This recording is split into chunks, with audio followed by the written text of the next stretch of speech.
हर हर महादेव। श्री शिवाय नमस्तुभ्यम, श्री शिवाय नमस्तुभ्यम, श्री शिवाय नमस्तुभ्यम, श्री शिवाय नमस्तुभ्यम, श्री शिवाय नमस्तुभ्यम, श्री शिवाय नमस्तुभ्यम, श्री शिवाय नमस्तुभ्यम, श्री शिवाय तुभ्यम, श्री शिवाय नमस्तुभ्यम, श्री शिवाय नमस्तुभ्यम, श्री शिवाय नमस्तुभ्यम। हे भोला सब दुख काटो हमारा, हे शंभो सब दुख काटो हमारा। शिव शंकर जपूं तेरी माला, बाबा भोला जपूं तेरी माला के भोला, सब दुख काटो हमारा। हे काशी विश्वनाथ सब दुख काटो हमारा। मैं प्रथम पूज्य देव गणपति गणेश जी महाराज का आह्वान करता हूँ तथा उनसे प्रार्थना करता हूँ, हे लंबोदर, हे गणनायक, हे गजानन, हे गजेंद्र, हे गजमुख, हे विघ्नहर्ता, हे गणपति, आप इस कथा स्थल पर पधार कर आवाहित समस्त देवी देवताओं को आने का मार्ग दें। हमारी भाषा उन तक पहुंचाकर उनसे आशीर्वाद दिलवाने में सहायता प्रदान करें। मैं यहाँ के स्थान देवता, वास्तु देवता, ग्राम देवता, क्षेत्रपाल देवता, समस्त देवी देवताओं का आह्वान करता हूँ, उनसे प्रार्थना करता हूँ कि इस कथा स्थल पर पधार कर आवाहित आप इस स्कंद पुराण का कथा सुनकर हम लोगों को आशीर्वाद करें। मैं अपने भोलेनाथ मैया पार्वती से अनुरोध करता हूँ कि गौर बिंदोरा का आसन ग्रहण करें, भावपूर्वक इस कथा का श्रवण कर हम लोगों को आशीर्वाद प्रदान करें। मैं आकाश रजड़िया बंसल गोत्र उमा शंकर नारायण देवी कांता रजड़िया का पुत्र आचार्य संगीत कृष्ण जी महाराज सांवरिया बाबा मेरे गुरु, मैं गुरु आज्ञा लेकर आज की कथा प्रारंभ करूंगा। पंडित प्रदीप जी मिश्रा को भी जितना धन्यवाद दूं उतना कम है। उन्हीं के आशीर्वाद से मैं आज इस कथा की ओर बढ़ा। हे बाबा, जैसी इच्छा आपको हो उस प्रकार कथा सुन लें, सुना लें और करवा लें। काल हरा दुखहरा दारी धरा कष्टहरा हर हर महादेव। बोल बम का नारा है, बाबा एक सहारा है। आज 31 दिसंबर है, अंग्रेजी साल के इस साल के आखिरी दिवस, अंग्रेजी कैलेंडर अनुसार कैलेंडर का पूर्णा दिन। हम लोगों ने कल काशी शिव काशी मोक्ष नगरी काशी की। कल हम लोगों ने पढ़ा था कि सालग्राम शिला में व्याप्त हुए आपका जो मनुष्य पूजन करेंगे उस भक्तों को आप मनोवांछित सिद्धि प्रदान करेंगे। गालव जी कहते हैं, महाशूद्र भगवान विष्णु जिस प्रकार सालग्राम शिला में स्वरूप को प्राप्त हुए वह सब संयोग प्रसंग मैंने तुम्हें बता दिया। बोलो काशी विश्वनाथ है की जय, सालग्राम भगवान है की जय। आज हम लोग आगे की कथा की ओर बढ़ेंगे। गालव जी कहते हैं, काशी शिव काशी मोक्ष नगरी काशी की जय। गंडकी नदी में भगवान विष्णु सालग्राम रूप से प्रकट होते हैं और नर्मदा नदी में भगवान शिव नर्मदेश्वर रूप से उत्पन्न होते हैं। ये दोनों स्वयं प्रकट हैं, कृत्रिम नहीं। सालग्राम शिला में व्याप्त भगवान विष्णु 24 वेदों से उपलब्ध होते हैं, किंतु भगवान सदाशिव सदा एक हाथ से ही नर्मदा से प्रकट होते हैं। जहाँ गंडकी के जल में सालग्राम शिला उपलब्ध होती है वहाँ स्नान और जल पान करके मनुष्य ब्रह्म पद को प्राप्त होता है। गंडकी से प्रकट होने वाली सालग्राम शिला का पूजन करके मनुष्य शुद्ध आत्मा योगेश्वर होता है। भगवान विष्णु पूजन पठन ध्यान और स्मरण करने पर समस्त पापों का नाश करने वाले। फिर सालग्राम शिला में उनकी पूजा की जाए तो उनके महत्व के विषय में क्या कहना है, क्योंकि सालग्राम शिला में साक्षात श्री हरि विराजमान होते हैं। चातुर्मास में सालग्राम गत भगवान विष्णु को नैवेद्य फल और जल अर्पण करना विशेष रूप से शुभ होता है।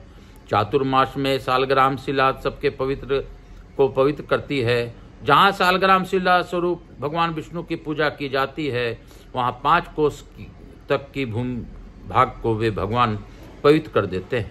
वहाँ कोई अशुभ नहीं होता। जहाँ लक्ष्मीपति भगवान सालग्राम का पूजन होता है वहाँ वह पूजन ही सबसे बड़ा सौभाग्य है। वही महान तप है और वही उत्तम मोक्ष है।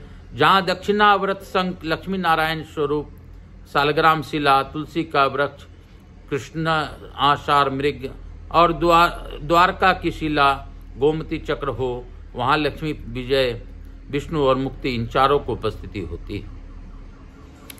भगवान लक्ष्मी नारायण सालग्राम की पूजा करने वाले मनुष्य की भगवान अति पुण्य प्रदान करते हैं जिससे वह उसी क्षण मुक्त हो जाता है। भगवान विष्णु का ध्यान पापों का नाश करने वाला है। तुलसी की मंजूरियों से पूजित हुए भगवान सालग्राम पुनर्जन्म की नाश करने वाले हैं। सब प्रकार से यत्न करके उन्हें जगदीश्वर विष्णु का सेवन करना चाहिए। ये संपूर्ण संसार में व्याप्त होकर स्थित है। एक समय पार्वती जी ने शिव जी से कहा, महेश्वर आपके हाथ में यह रुद्राक्ष की माला सदा मौजूद रहती है। देव आप किस मंत्र का जप करते हैं, यह संदेह मेरे मन में उठा करता है, क्योंकि आप ही सबके स्वामी हैं। आपसे बढ़कर दूसरे किसी को मैं नहीं जानती, फिर भी आप बड़ी भक्ति से सदा किसी मंत्र का जप करते हैं।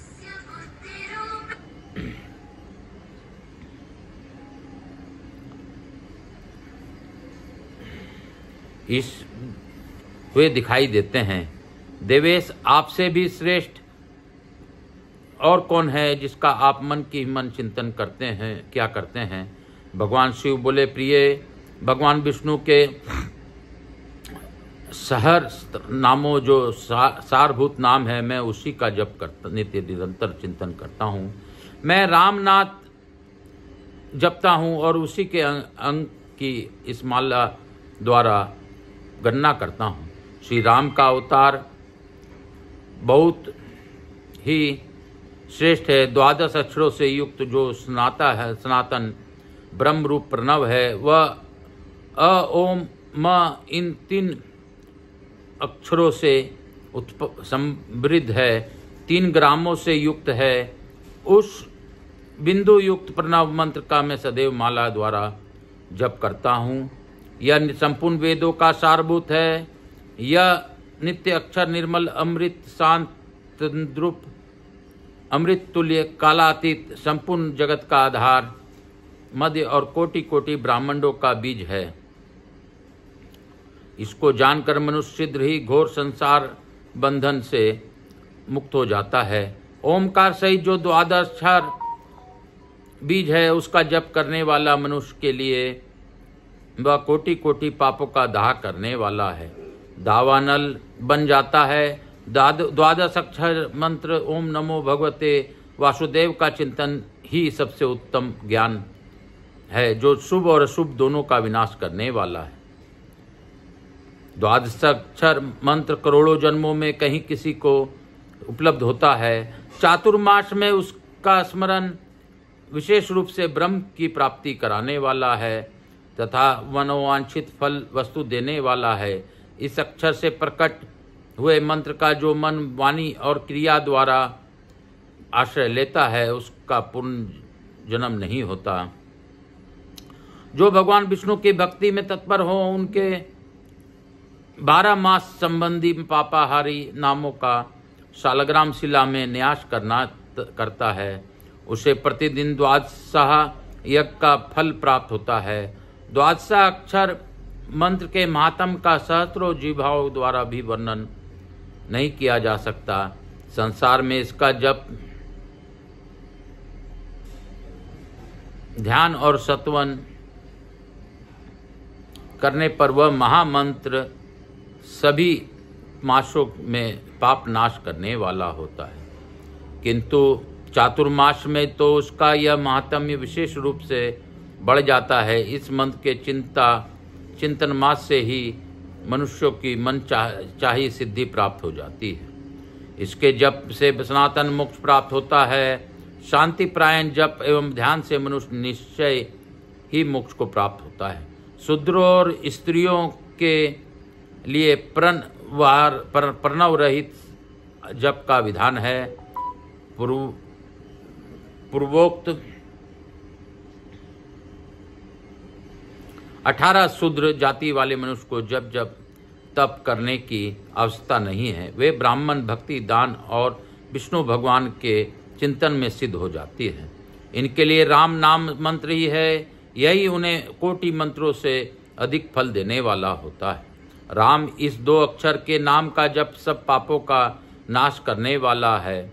मनुष्य चलते खड़े होते और सोते समय भी श्री राम नाम का कीर्तन करने पर ही लोक में सुख पाता है और अंत में भगवान विष्णु का पार्षद होता है। राम यह 2 अक्षरों का मंत्र कोटि सत मंत्रों से भी बढ़कर है। यह सभी जातियों का पाप का नाशक बताया गया है।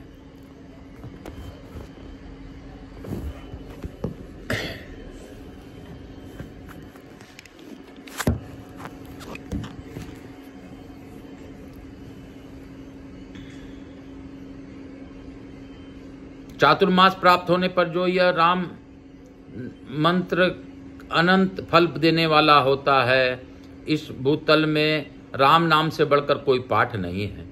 जो राम नाम की शरण ले चुके हैं उन्हें कभी यमलोक को यातना नहीं भोगनी पड़ती। जो जो विघ्न कारक दोष है सब राम नाम का उच्चारण करने मात्र से नष्ट हो जाते हैं।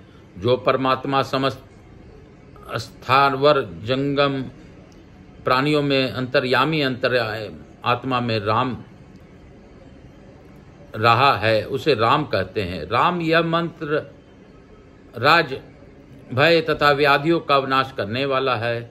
यह युद्ध में विजय देने वाला है तथा समस्त कार्यों एवं मनोरथों को सिद्ध करने वाला है। राम नाम का संपूर्ण तीर्थों का फल कहा गया है, वह ब्राह्मणों के लिए भी मनोवांछित फल देने वाला है। रामचंद्र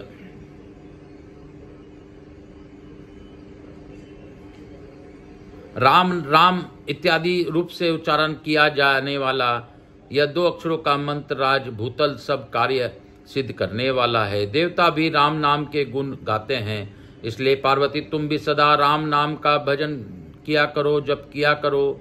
जो राम नाम का जप करता है वह सब पापों से मुक्त हो जाता है।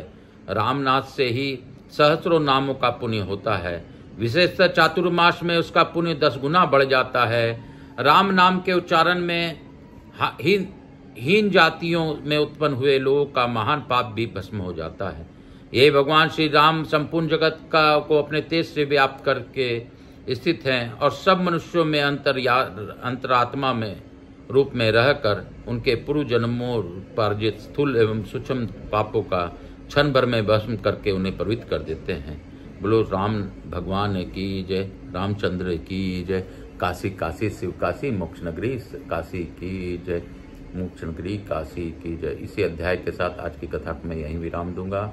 हम लोग लघु आरती करेंगे। कपूर गौरम करुणावतारम संसार सारम भुजगंधहारम सदा वसंतम हृदयारविंदे भवम भवानी सहितम नमामि। मैं प्रथम पूजते हुए गणपति गणेश जी महाराज, लक्ष्मी जी महाराज, रिद्धि सिद्धि शुभ लाभ कुबेर जी महाराज से अनुरोध करता हूँ कि हमारे यहाँ निवास रहकर अखंड कृपा बनाए रखें। आवाज समझ देवी देवताओं से अनुरोध करता हूँ सभी लोगों पर आशीर्वाद प्रदान कर अपने स्थान को गमन करें, पुनः बुलाने पर पधार कर आशीर्वाद दें। हे भगवान, हे भोलेनाथ, हे मैया पार्वती, आप सभी पर कृपा बनाए रखें। इस साल के आखिरी साल 2024 सभी पर कल्याण हो और नव वर्ष 2025 सभी के लिए मंगलमय हो, ऐसी मेरी प्रार्थना है। काल हर दुख हर दारिद हर कष्ट हर, हर हर महादेव बोल बम का नारा है, बाबा एक सहारा है। श्री राम जय राम जय जय राम, प्रभु राम श्री राम जय जय राम। राम राम राम राम राम राम राम राम राम राम राम राम, हर हर महादेव। राम राम राम राम राम राम।